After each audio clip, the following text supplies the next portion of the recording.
Okay, ayan. So once again, magandang morning po sa inyong lahat, mga ka-blessing, mga ka-STGN. Ayan.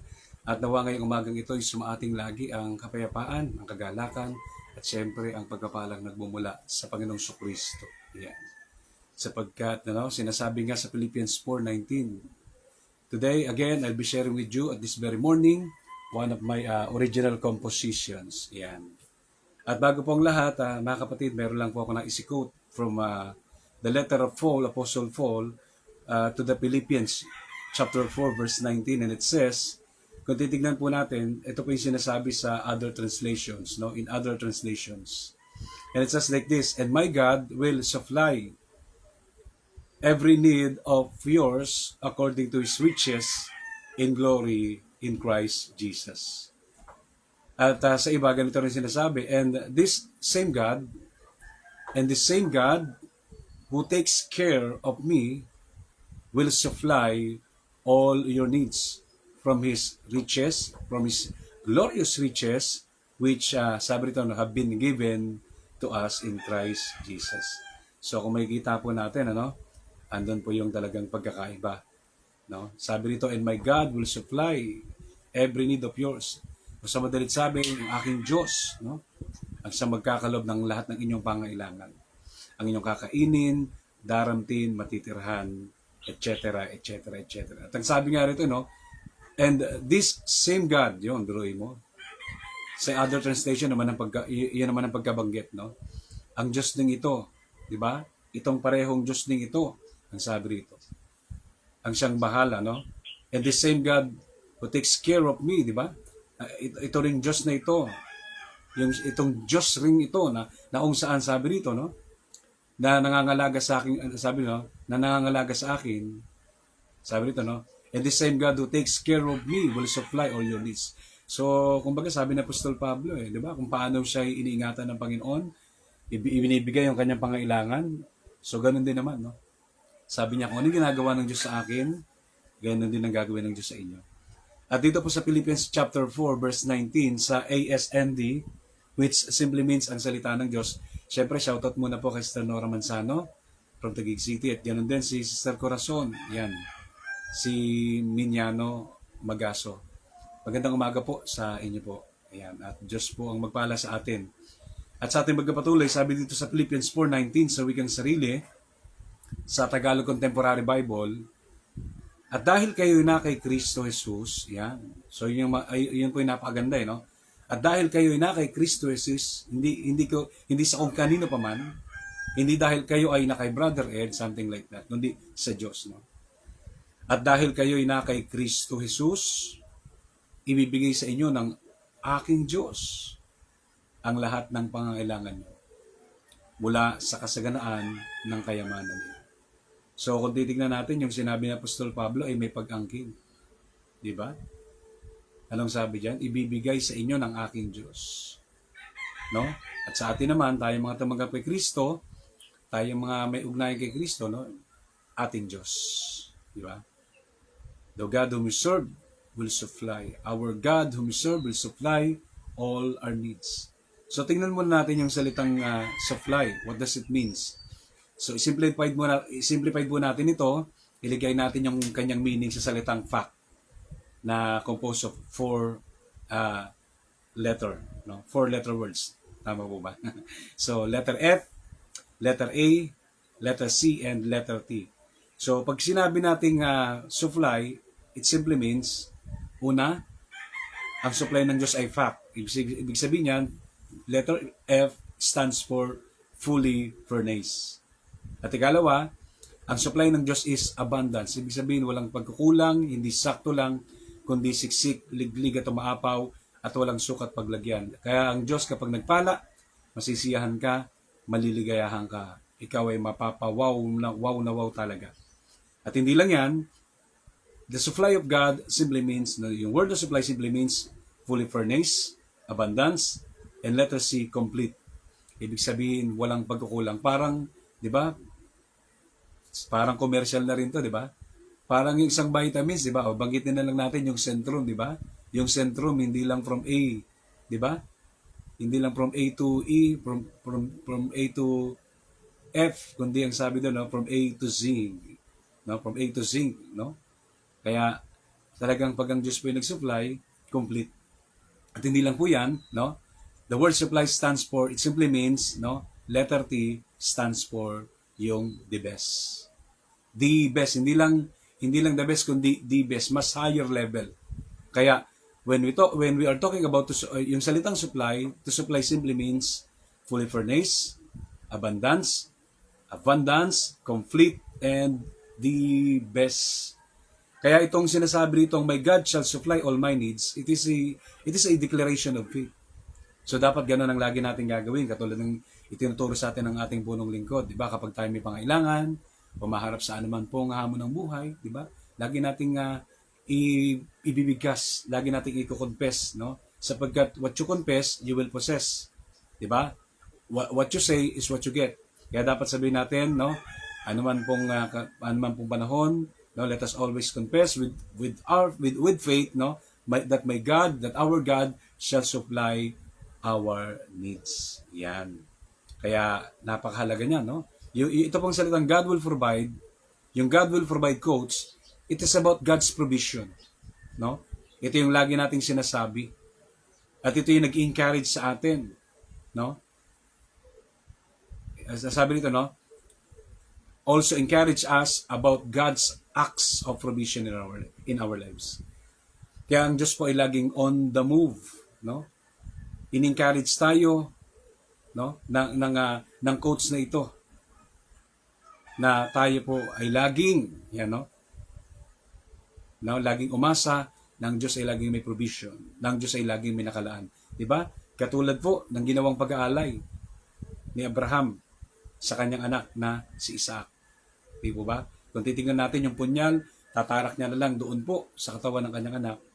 And yet, di ba, sabi ng anghel sa kanya, congratulations, nakapasa ka. No? Dahil sa kanyang pagsunod, ibig sabihin kanyang anak ang iaalay, papatayin, di ba? Biglang meron nakasabit na ram dun sa puno. At yun po yung kanyang inaalay. Kaya ang sabi niya, sa bundok na ito, tinawag nilang bundok na yon na bundok na si Yahweh may nakalaan.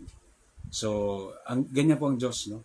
Laging may nakalaan. Sabi nga ng isang awitin, si El Shaddai ang tatay ko, dahil mayaman siya, mayaman na rin tayo. Yan, shoutout din po kay Star Luz, yan, Alcobindas, yan. Thank you for watching. At ganoon din po sa atin pong kumpare si Brother Frank, yan, Toledo. He's also watching from Pasay City. Mabuhay mga taga-Pasay. At ganoon din si Miguel Gadgel, Geraldine. So shoutout sa iyo, sis. Yan. God bless you more and more. Yan, and then rin po Sir Erlinda Rubia.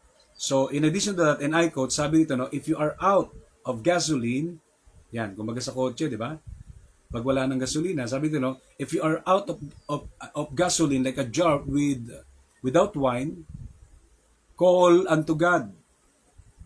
Pray, ask God's help to bless you, to fill you, to supply you in superabundance. Iyan pa po, no? In addition to that, di ba? Pag sinabi natin yung supply, it simply means hindi lang basta talaga abundance, no? Into a higher level, talagang super in abundance. So ganyan si Lord pag nag-supply, no? To supply simply means, no? Complete, no? To complete, to give what is desired or needed, overflowing, super in abundance, grabe. Kaya tulad ng isang garapon, no? Kung maubusan ka, halimbawa, no? Tulad ng kotse, maubusan ka ng gasolina, tulad ng isang garapon, di ba? No? Na walang tulad ng isang garapon na walang alak, di ba? Tumawag sa Diyos, manalangin, humingi ng tulong sa Kanya. Na pagpalain ka upang mapuno. Ayan. Okay. Ayan, medyo bumaba yung curtain. Ayan. Kaya sabi dito, no? Humingi tayo sa Diyos, manalangin para, no, napagpalain ka upang mapuno, no? Upang mapuno ka, matustusan ka, no? Ng tinatawag nating super kasaganaan ng Panginoon. Yan. Shoutout din kay Brother Leo Solveta, Dada Solveta. So, from Laguna City, mabuhay po kayo. Mabuhay ang Panginoon. Yan din Sister Karen, yan, Matel Marquez, yan. So, excited na po ba kayo sa awitin? So, simplified lang muna natin yan. Di naman ako magtotok eh. Kaya dako po tayo ngayon sa oras na ito. Yan, sa one of my original compositions. Yan. Sabi nga sa lyrics na ito, bakit ka mag-aalala kung ang provider mo ay si El Shaddai, ang Diyos na dakila. Yan. Okay ba kayo dyan? So let's sing this song. Yan, akin where's my guitar? Yan, nasa na ba yung aking gitara? Ito na. So, dyan lamang po kayo at dito naman ako. At yan nyo po na ngayong oras na ito, kayo po yung aking awitan. Yes, Lord. Yan, pagka ordinary days, wala tayong B8. Anong B8? B8, yan. Wala tayong sound effects. Pero pag Sunday, no, kaya huwag nyo kakalimutan ha, pag Sunday na, from 8 to 9 p.m., huwag natin kakalimutan ang STGN or Spread the Good News. Be a blessing, spread the good news. Yan. Nahatid sa atin ang aking pong FB page. Kaya, and continue to follow yung aking pong YouTube channel, Coach Ed Soriano. Sa mga hindi pa nakakapag-subscribe, yan. Super in advance, no? If you want, if you will, so pakisubscribe po yan. Salamat po. Yan, ganun din yung ating Facebook page. Patuloy po yung i-follow. And be a blessing, spread the good news. Yan, ang akin ding Facebook. So, yan po, no? At salamat po sa inyo pong walang sawang pagsuporta sa gawain po natin katulad nito. Kaya, awitan natin ang Panginoon sapagkat siya ang ating provider. Siya ang nagsusupply ng ating pangailangan. Yes, Lord. Yes. Do not worry, be happy. Because God is with us. Yeah. Kaya, do not worry, be happy. Yan. Bakit ka, ito na siya, mag-aalala kung ang Diyos ang iyong kasama? O nga naman, yes Lord. At bakit ka mag-aalala kung ang provider mo ay ang Diyos na dakila? Minsan ba? Yes, bakit ka mag-aalala kung ang Diyos ang iyong kasama? Bakit? At bakit ka mag-aalala kung ang provider mo ay si El Shaddai? Tiba't pangako niya, di kita pababayaan. Hindi ba't pangako niya, di kita iiwanan. Ikaw ay lagi ko sasamahan. Diba yan po yung napakaliwanag pa sa sikat ng araw na katotohanan na sinasabi ng Bible in Hebrews chapter 13 verse 5, diba? God said in His words as His promise, I will never leave you nor forsake you. Kaya sinasabi ng Biblia, huwag tayong magbukang kwarta, huwag tayong magbukang salapi. Makontento tayo sa anumang meron tayo, sapagkat sinasabi ng kasulatan na tayo kanyang hindi iwanan ni pababayaan man. At siya ang ating great provider, siya ang ating El Shaddai. Kaya kung ang ating tatay ay mayaman, no? By faith, mayaman na rin tayo. At bakit ka mag-aalala? Yeah, kung ang Diyos ang iyong kasama. Super thank you, Lord. At bakit ka mag-aalala kung ang provider mo ay ang Diyos na dakila? Minsan pa, sarap umawag sa Panginoon. Go! Bakit ka mag-aalala kung ang Diyos sa iyong kasama? At bakit ka aalala. Kung ang provider mo ay ang Diyos na dakila, di ba't pangako niya, di kita pababayaan. Amen, amen, amen. Di ba't pangako niya, di kita iwanan. Ikaw ay lagi kong sasamahan. Tuloy natin awitan ng Panginoon. Di ba't pangako niya, di kita pababayaan. At di ba't pangako niya, di kita iwanan. Ikaw ay lagi kong sasamahan. Ikaw ay lagi kong sasamahan. Ikaw ay lagi kong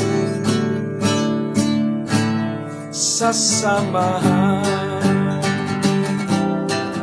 Yeah, yeah, yeah, yeah.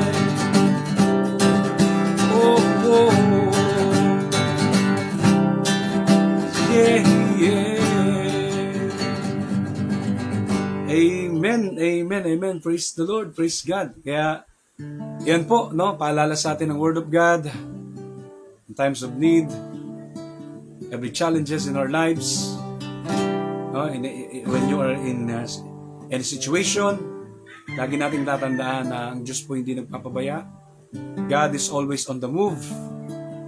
At naniniwala po tayo ng Diyos po hindi sinungaling. What God says is true. If God said, I will supply, I will help you, I will be with you, tsak po yun mangyayari. Magaganap. At darating ang kanyang tulong, suporta.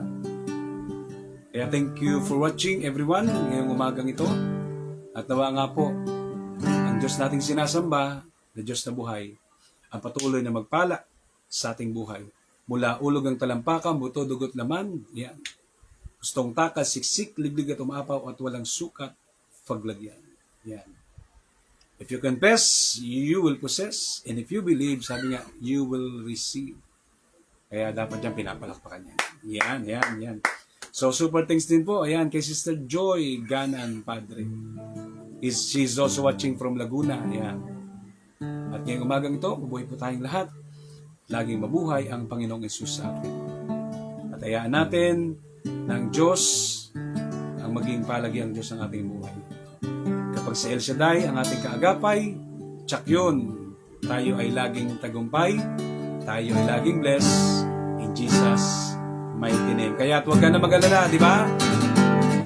Di ba't pangako na di kita pababayaan? Di ba't pangako na di kita iwanan? Ikaw ay lagi kong sasamahan. Yan, super thanks everyone. And a big God bless you all in Jesus' mighty name. At ang lahat ng naniniwala ay magsabi ng malakas at malaking Amen and Amen. Thank you for watching. Yo.